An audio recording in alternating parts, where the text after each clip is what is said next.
দেবী দুর্গা নারী শক্তির প্রতীক, আর সেই নারী শক্তিকে পুঁজি করেই শেরপুরে সম্পূর্ণ নারী নেতৃত্বে আয়োজিত হচ্ছে দুর্গাপূজা। আয়োজক এই নারীরা দলিত সম্প্রদায়ের, যাদের পেশা দিনমজুর কিন্তু উদ্যোগ অনন্য। শেরপুর থেকে মোহাম্মদ শফিউল আলম সম্রাটের পাঠানো তথ্যচিত্রে ডেস্ক রিপোর্ট।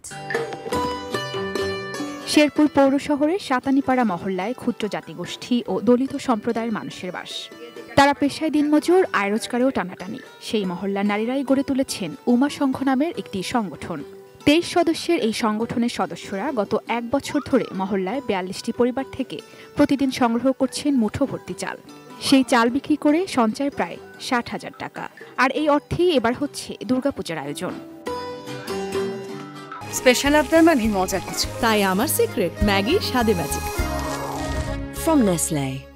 এখন শেষ মুহূর্তের প্রস্তুতি চলছে। প্রতিমাতে রঙের শেষ আঁচড় পড়ছে, চলছে গেট বানানো, আলো বসানো।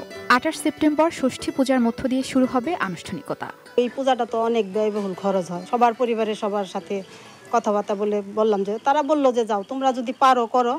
পরে সবাই মিলে যেমন একটা উদ্যোগ নিলাম যে আসো আমরা মেয়েরাই দেখি পারি কিনা। মা দুর্গা হচ্ছে গিয়ে শক্তির প্রতীক, তো মা দুর্গা যদি 10 হাতে পারে তাহলে আমরা নারীরা 2 হাতে কেন পারবো না? নারীদের এই উদ্যোগে পাশে দাঁড়িয়েছেন মহল্লার পুরুষরাও। শুধু এবছর নয়, গত বছরও উমা সংঘের আয়োজনে নারীদের হাতেই প্রথম দুর্গাপূজা হয়েছিল এ জেলায়। মহিলারাই শুরু করছে, আমরা তাদের সার্বক্ষণিক খোঁজ খবর নিয়ে আমাদের স্বেচ্ছাসেবী থাকবে, এই পুরুষ জেলার টিম থাকবে সেখানে সার্বক্ষণিক।